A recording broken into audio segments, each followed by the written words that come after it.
गणेशोत्सवानिमित्त आज वर्षा या शासकीय निवासस्थानी मुख्यमंत्री एकनाथ शिंदे यांनी सपत्नीक श्री गणरायाची विधिवत पूजा करून प्राणप्रतिष्ठापना केली आहे। यावेळी मुख्यमंत्र्यांनी राज्यातील जनतेला सुख समृद्धी मिळू दे अशी प्रार्थना केली। दरवर्षीप्रमाणे यंदाही मुख्यमंत्र्यांच्या वर्षा निवासस्थानी गणरायाचं आगमन झालंय। मुख्यमंत्री एकनाथ शिंदे, त्यांच्या पत्नी लता शिंदे, खासदार डॉक्टर श्रीकांत शिंदे, सून वृषाली शिंदे, नातू रुद्रांश यावेळी उपस्थित होते। यावेळी मुख्यमंत्र्यांनी राज्यातील जनतेला गणेशोत्सवाच्या शुभेच्छा दिल्या।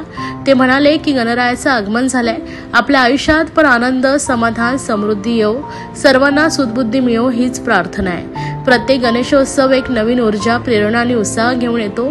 सगळीकडे मंगलमय आणि पवित्र वातावरण निर्माण होतं। गणेशोत्सवातून महाराष्ट्राच्या महान संस्कृतीचं दर्शन घडतं। सगळ्या जगाचं महाराष्ट्राकडे लक्ष लागलेलं असतं। या काळात महाराष्ट्राचंच नाही तर देशात आणि विदेशातही मराठी माणसात उत्साह, जोश दिसतो। हे शेतकऱ्यांचं, कष्टकऱ्यांचं सरकार आहे। यंदा राज्यात सगळीकडे खूप चांगला पाऊसही झालाय, त्यामुळे शेतकरी बांधवांमध्येही उत्साह आहे। काही ठिकाणी अतिवृष्टीमुळे शेतीभातीचं नुकसान झालंय, पण सरकार पूर्णपणे शेतकऱ्यांच्या पाठीशी आहे, बरोबर आहे। त्यामुळे शेतकऱ्यांना सगळी मदत केली जाईल।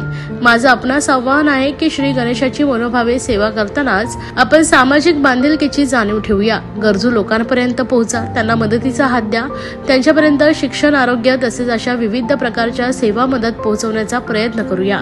आपण पर्यावरणाची काळजी घेणं गरजेचं आहे। आपले सणवार हे निसर्गाला पूरक असे असतात, त्यामुळे निसर्गाचं जतन, संवर्धन होईल ही बाब लक्षात घेऊन सण साजरे करावेत असेही आवाहन यावेळी मुख्यमंत्र्यांनी केलं आहे। तर राज्य शासनाने अनेक चांगल्या सामाजिक योजना सुरू केल्या आहेत। देश पातळीवर त्यांचं कौतुक होतंय। शेतकरी, युवक, महिला सर्व स्तरातील घटकांचा विचार करून शासन सगळ्यांना सक्षम करण्यासाठी पाठबळ देत आहे। मुख्यमंत्री माझी लाडकी बहीण सारखी योजना म्हणजे राज्यातल्या भगिनींच्या आयुष्यात क्रांती आणणारी योजना ठरते। या बहिणींचे आशीर्वादही आम्हाला मिळत आहेत। परदेशी गुंतवणूक राज्यात मोठ्या प्रमाणावर येत आहे। देशाच्या 5व्या ट्रिलियन डॉलर्स अर्थव्यवस्थेत महाराष्ट्राचा $1 ट्रिलियन वाटा असणार आहे। श्री गणेशाच्या कृपेने आम्ही राज्यातल्या गोरगरीब, दुर्बल आणि गरजू लोकांसाठी आणखीही चांगल्या योजना आणून त्यांची अंमलबजावणी करू असेही यावेळी मुख्यमंत्र्यांनी सांगितलंय। किंबहुना देशभरामध्ये सगळीकडेच गणेशोत्सव साजरा होतो आणि आज गणरायाचं आगमन झालंय।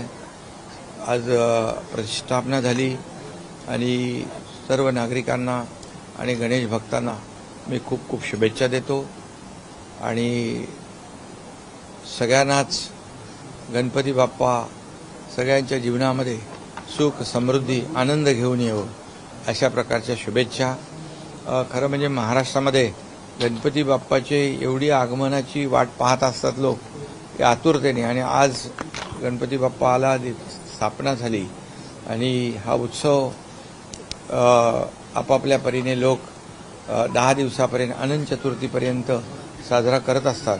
एक वेगळं आनंदमय वातावरण एक संपूर्णपणे महाराष्ट्रामध्ये आपण पाहतो आणि गणपती बाप्पाचा हा गणेशोत्सव सगळ्यात मोठा उत्सव म्हणून आपण साजरा करतो आणि त्यामुळे मी सगळ्यांना पुन्हा एकदा खूप खूप शुभेच्छा देतो आणि चांगला ये गणपती बाप्पा यावर्षी पाऊस देखील चांगला झालाय।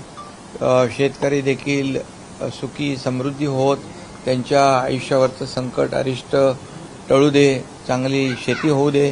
काही ठिकाणी पाऊस जास्त झालाय, त्या शेतकऱ्यांच्या मागे देखील काही ठिकाणी शेतीचं नुकसान झालंय, त्यांच्या मागे सरकार नेहमीप्रमाणे खंबीर उभं राहील, त्यांना देखील सरकार मदतीचा हात देईल आणि त्याचबरोबर हे राज्य जे आहे सुखी, समृद्धी, आनंदी हो यासाठी शासन गेले 2-2.25 वर्ष अथक प्रयत्न करते। एकीकडे आपण पाहतोय की विकास या राज्यामध्ये अनेक विकास प्रकल्प सुरू आहेत। मी काही विकास प्रकल्पांची नावं घेऊ इच्छित नाही, परंतु सर्वसामान्य लोकांच्या जीवनामध्ये बदल करणारे गेम चेंजर प्रकल्प आज आपण पूर्णत्वास नेले। एकीकडे उद्योगधंदे येत आहेत, भरभराट होते आहे, लोकांच्या हाताला काम मिळतंय, त्याचबरोबर विकास आणि कल्याणकारी योजनांची सांगड घालण्याचा आम्ही प्रयत्न केला आहे. जेवढं शक्य तेवढं आम्ही अनेक योजना सुरू केल्या. मुख्यमंत्री माझी लाडकी बहीण योजना आपल्या सगळ्यांना माहीत आहे. अशा अनेक योजना आपण सुरू केल्या आणि त्या योजना फार लोकप्रिय झाल्या. महिलांसाठी, शेतकऱ्यांसाठी, कामगारांसाठी, आमच्या युवा वर्गासाठी युवा प्रशिक्षण जी काही योजना आहे ती देखील सुरू केली. म्हणजे राज्यातल्या प्रत्येक घटकासाठी अगदी लहानापासून मोठ्यांपर्यंत, थोरांपर्यंत आणि युवकांपासून युवतींपर्यंत आणि माझ्या लाडक्या बहिणींपर्यंत त्यांच्या जीवनामध्ये खूप चांगला बदल या माध्यमातून करण्यासाठी, त्यांचं जीवन सुखी समृद्धी आनंदी करण्यासाठी सरकारने हा केलेला छोटासा प्रयत्न आहे. आणि म्हणून मी सगळ्यांनाच खूप खूप शुभेच्छा देतो. गणरायाचं आगमन झालेलं आहे. गणपती बाप्पाचं कृपाछत्र सगळ्यांवर, संपूर्ण महाराष्ट्रातल्या जनतेवर राहो आणि सगळ्यांचं जीवन सुखी हो, समृद्ध हो, अशाच प्रकारच्या शुभेच्छा मी नागरिकांना देतो.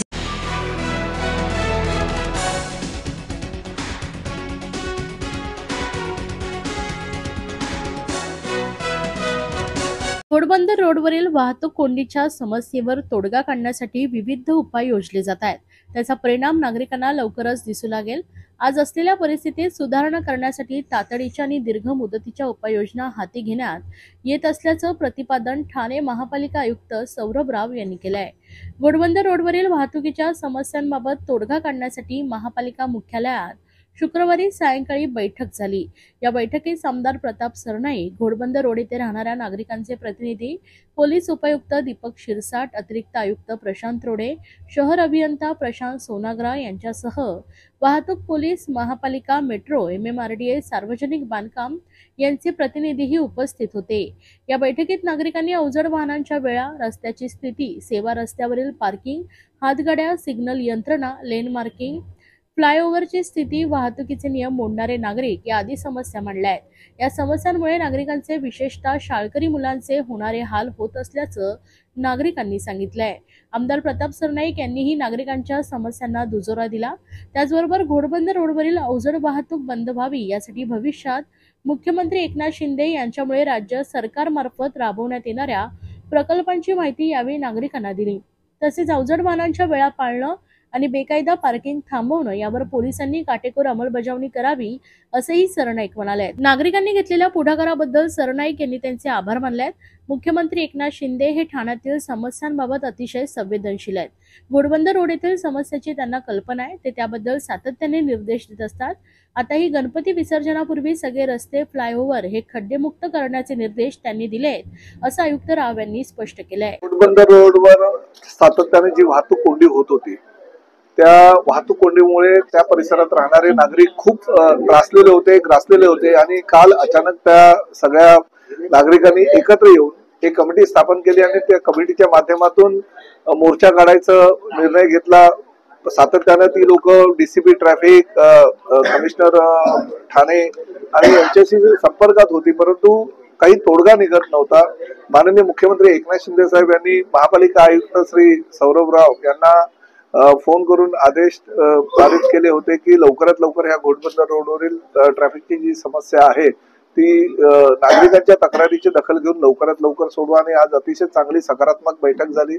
सर्वप्रथम मी नागरिकांचा मनापासून आभार व्यक्त करतो की शेवटी लोकप्रतिनिधी म्हणून आमचं तर हे कर्तव्य आहे, अधिकारी म्हणून सगळ्या प्रशासकीय अधिकाऱ्यांचं पण कर्तव्य असतं, परंतु लोकांनी एकत्र येऊन एक संघटना स्थापन केली आणि त्या संघटनेच्या माध्यमातून तमाम घोडबंदर वासियांसाठी त्यांनी जो पुढाकार घेतला त्याबद्दल त्यांचा मनापासून आभार व्यक्त करतो. आणि ज्या काही समस्या आहेत त्यावर ताबडतोब तोडगा काढला गेलाय. ज्या काही त्यांच्या मागण्या होत्या ट्रॅफिकला अनुसरून DCP ट्रॅफिक यांनी ताबडतोब त्याच्यावर कारवाई करण्याचे आश्वासन आता दिलेले आहेत. मुख्यमंत्र्यांनी सांगितल्यानंतर ज्या ज्या अतिक्रमण किंवा ज्या ज्या रस्त्यावर सर्व्हिस रोडवर वगैरे काही बेकायदेशीररित्या स्टॉल थाटलेले आहेत लोकांनी आणि त्याचबरोबर काही गाड्या पार्किंग करतायत, त्यामुळे ट्रॅफिक जाम होतं, तर त्या काढण्याचे आदेश सुद्धा ताबडतोब आयुक्त ठाणे महापालिका यांनी दिलेले आहेत. आणि काही त्यांनी आमच्या समोर प्रस्ताव दाखल केले की एक लाईन जी आहे ते हेवी व्हेकल साठी ठेवावी आणि दुसऱ्या लाईन ज्या आहे त्या दुसऱ्या गाड्यांसाठी ठेवाव्या, जेणेकरून ही ट्रॅफिक होणार नाही। त्याचबरोबर घोडबंद रोड जो वाईड करायचं काम चालू आहे, म्हणजे 9 मीटरचा सर्व्हिस रोड घोडबंद रोड मध्ये समाविष्ट करण्याचं जे काम चालू आहे ते त्वरित करण्यात यावं, जेणेकरून ट्रॅफिक जास्त अजून होणार नाही। गायमुख ते फाउंटन हॉटेल पर्यंतचा जो 30 मीटरचा रस्ता आहे तो 60 मीटरचा करण्याचे आदेश माननीय मुख्यमंत्र्यांनी दिलेले, परंतु त्याला सुद्धा अजून गती मिळाली नव्हती। तर ते काम सुद्धा लवकरात लवकर चालू करण्याची विनंती आम्ही महापालिकेच्या अधिकाऱ्यांना आणि MMRDAच्या अधिकाऱ्यांनी केलेली आहे, त्यामुळे त्यावर सुद्धा तोडगा लवकरात लवकर काढला जाईल। हमने क्योंकि लगभग 1 महीने से हमने इस पर रिसर्च की है और जनता के साथ ग्राउंड एक्टिविटी करने के बाद जो भी फीडबैक्स मिले, जो भी कंडीशंस ट्रैफिक को या रोड को लेके थी, हमने उस पर वर्क किया है और फिर उसको हमने डॉक्यूमेंट करने के बाद एक पूरा का पूरा डॉक्यूमेंट बनाया जिसके लगभग 90% चीजों को एक्नॉलेज किया गया है और उस पे 3 दिन के अंदर हमें MOM मिल जाएगा, यानी कि परमिशंस मिल गई है। सबसे इम्पोर्टेंट चीज थी जो ट्रैफिक स्टाफ कम था, तो 50 मतलब लगभग 150 स्टाफ को बढ़ाया गया है जो एक्टिवली अब आज से काम चालू कर रहे हैं। पॉट होल्स हो या फिर जो भी कंजेशन के इश्यूज हमने सब कंपाइल किए हैं और जल्द ही लोगों को ये रोड पे दिखेगा। महाराष्ट्रातील भगिनींना आधार देणारी राज्य शासनाची मुख्यमंत्री माझी लाडकी बहीण योजना। या योजनेअंतर्गत अल्प उत्पन्न गटातील 21 ते 65 वयोगटाच्या भगिनींना मिळणार दरमहा 1500 रुपयाची मदत। अर्ज करण्यासाठी 31 ऑगस्ट 2024 पर्यंत मुदत वाढ। कुटुंबाचं वार्षिक उत्पन्न 2.5 लाख रुपयांपेक्षा कमी असलेल्या महिला पात्र। कुटुंबाकडे पिवळं किंवा केशरी रेशन कार्ड असल्यास उत्पन्नाचा दाखला आवश्यक नाही। पांढरं रेशन कार्ड असेल किंवा रेशन कार्ड नसेल तर कुटुंबाचं वार्षिक उत्पन्न 2.5 लाखांपेक्षा कमी असल्याचा दाखला आवश्यक। योजनेसाठीचा ऑनलाईन अर्ज नारी शक्ती दूत ऍप वरून किंवा पोर्टलवर भरता येईल। ज्या भगिनींना ऑनलाईन अर्ज भरता येत नसेल त्यांच्यासाठी अंगणवाडी, ग्रामपंचायत, वॉर्ड ऑफिस, सेतू सुविधा केंद्रामध्ये किंवा आशाताई बचत गटाच्या CRP यांची मदत उपलब्ध। आता आपल्याला अभिमानाने म्हणता येईल, सुखी आणि सुरक्षित आहे माझी लाडकी बहीण। उच्चभ्रू वर्गात तसेच रेव पार्टीत वापरला जाणारा MDMA ड्रग्जचा साठा जप्त करण्यात अंमली पदार्थ विरोधी पथकाला यश मिळालंय। या पथकाने धडाकेबाज कामगिरी करत आंतरराज्यीय टोळीतील तिघांना बेड्या ठोकत त्यांच्याकडून तब्बल 95,20,000 रुपयांचा 476 ग्रॅम ड्रग जप्त केलाय। हे ड्रग एक्सटेसी व मॉली या नावाने ओळखले जात असून क्लब पबसह 31 डिसेंबर सारख्या उच्चभ्रू पार्ट्यांमध्ये सर्रास वापर केला जात असल्याची माहिती पोलिसांनी दिली आहे। मुंब्रा फॉर्च्यून नाईट्स अपार्टमेंट परिसरात ड्रग्जची विक्री करण्यासाठी काही जण येणार असल्याची माहिती अंमली पदार्थ विरोधी पथकाला मिळाली। त्यानुसार पोलिसांनी सापळा रचून आंतरराज्यीय टोळीतील तरबेज बक्षी याला ताब्यात घेतलंय।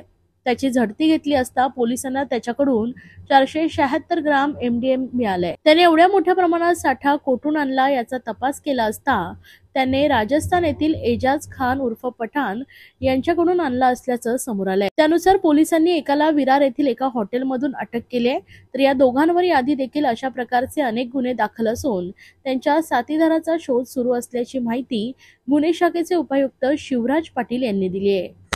पोलीस आयुक्तालय गुन्हे शाखा अंमली पदार्थ विरोधी पथकाला एक इन्फॉर्मेशन होती, त्या अनुषंगानं ACP Dhanaji Kshirsagar, senior PI Rahul Maske साहेब आणि त्यांची पूर्ण टीम यांनी त्या ठिकाणी मुंब्र्यात ट्रॅप आयोजित केला। त्या ट्रॅप मध्ये एक आरोपी अरेस्ट करण्यात आला, तबरेज अबू जाफर बक्षी, राहणार विरारचा आहे, पालघरचा।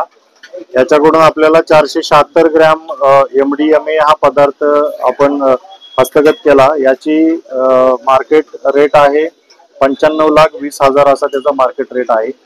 तर हा जो आरोपी आहे याच्यावरून माहिती मिळाल्यानंतर आपण एजाज शेख खान उर्फ पठाण हा राहणारा राजस्थानचा आरोपी विरार मधून आपण त्याला अरेस्ट केलेला आहे। तर याच्यामध्ये अतिशय चांगलं काम अंमली पदार्थ विरोधी पथक यांनी त्यांचे सिनियर PI राहुल मस्के आणि त्यांची पूर्ण टीम API जगदीश डावीत, PSI दीपेश केनी, PSI राजेंद्र निकम आणि त्यांची पूर्ण टीमने या ठिकाणी केलेला आहे। याचा सुद्धा तपास आणखीन चालू आहे। याच्यामध्ये हा जो MDMA पदार्थ जो हस्तगत झाला हा कुठं तयार झाला, कुठून तो आलेला आहे याचाही तपास चालू आहे आणि आणखीनही या प्रकारचे गुन्हे ज्या अगोदर घडलेले आहेत त्याच्यामध्ये या आरोपींची काय इन्व्हॉल्वमेंट आहे का त्याचाही तपास या ठिकाणी चालू आहे. आरोपींचं बॅकग्राऊंड काय? त्याच्यामध्ये काय आरोपीवरती दोन्ही आरोपीवरती विरुद्ध गुन्हे दाखल आहेत. आणखीन ही आरोपी याच्यामध्ये निष्पन्न होण्याची शक्यता आहे.